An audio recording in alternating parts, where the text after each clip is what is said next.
human beings are self-conscious, and we know about our limitations, and we know about our weaknesses. And so we can have contempt for human beings in general because, we're just flawed and breakable and all of that. But we know ourselves better than we know everyone else. Unless you're narcissistic, and some people are, then you have a very acute sense of how you're not up to scratch, and that leads naturally to a sort of self-contemptuous attitude. People are more likely to give prescription medication to their pets than to take them themselves. Imagine someone that you treat well, that you love, then try to treat yourself that way. You got to detach from yourself a bit. You got to think, okay, well, I'm a person among other people, and I deserve at least as much respect as a person among other people, and I should be trying to help myself across time. And instead of being self-contemptuous and self-destructive, I need to take care of myself as if I'm potentially valuable, and to lay out my life that way. There is a lot of potential within you, and there's many things that you can do, and you're necessary more than you think to the unfolding of things. Like if you make a bunch of bad decisions, things get worse, not just for you, and maybe way worse. You don't know how your actions echo.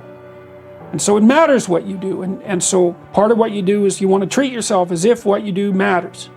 And so you want to have some respect for yourself and some fear of yourself. That's also that. Why is the truth so important? You know what? Because first of all, it does set you free mentally, and it gives you a starting point. You have to have the truth to have a starting point. If I'm lying to you about who I am, or I'm lying to you about whatever, there's no starting point. There's a false reality. You have to create the real reality. So that's what I call my accountability mirror in my book. That's the real reality. Where the fuck am I going to start from? So for me, I was lying to this, lying about that. So I had no starting point. Once you come face to face with who you are, you have a starting point. All right, I'm not real smart. I have no courage. I have no self-esteem. I have no nothing. Nothing. That's my starting point.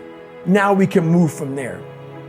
But if I tell myself I'm strong, I have courage, I'm smart, and all these are lies, you continuously push that starting point backwards. So that starting point is the truth. The no fucking bullshit truth that only you can tell yourself. So it's the starting point. The truth's the starting point. When I was 297 pounds and I was fat as hell trying to be a Navy SEAL, the scariest thing in the world to me, even to this day, was that could have been the rest of my life. I thought then I was trying hard. That's the scariest thing in the world.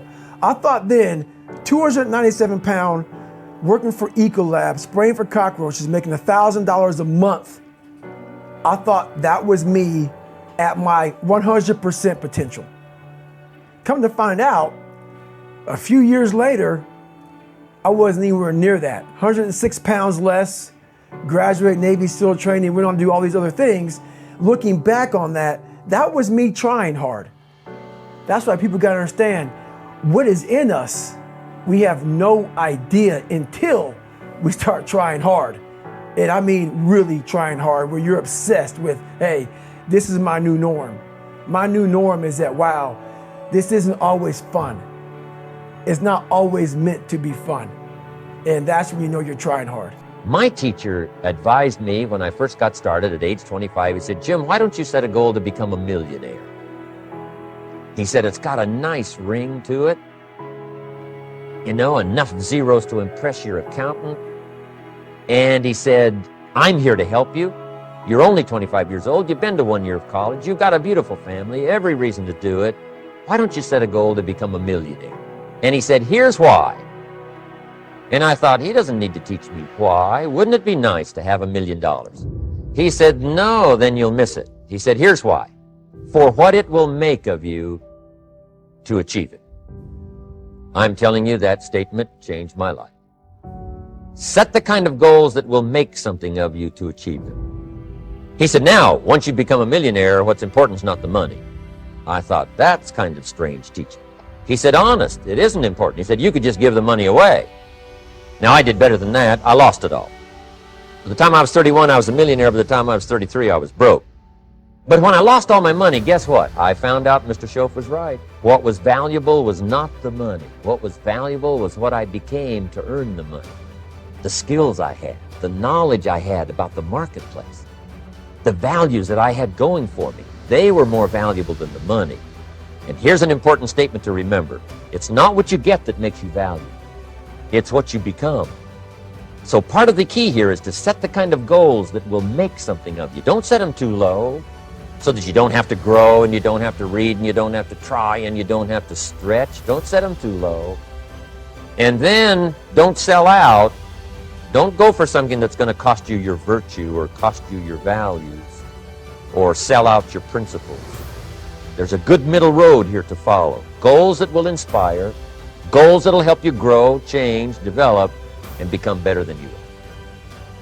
But imagine, if you will, being on your deathbed and standing around your bed, the ghost of the dreams, the ideas, the abilities, the talents given to you by life, but you, for whatever reason, you never pursued those dreams. You never acted on those ideas. You never used those gifts. And there they are standing around your bed looking at you with large angry eyes saying, we came to you.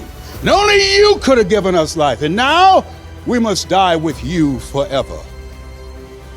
And the question is, if you died today, what dreams, what ideas, what leadership, what books, what gifts will die with you? Very good friend that I lost recently, Miles Monroe, said, the wealthiest place on the planet is not in the Far East where there's oil in the ground. It's not in South Africa where there are diamond mines. He said the wealthiest place on the planet is the cemetery.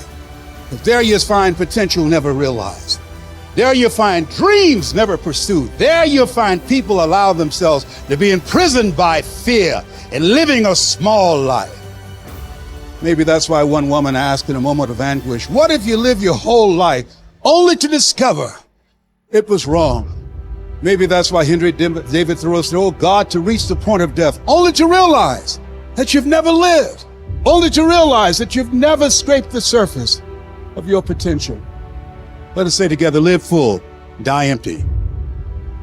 And that's what Strong Book is about. It's teaching people methods and techniques that will allow them to live a full life, allow them to control their financial future, allow them to be in control of their destiny.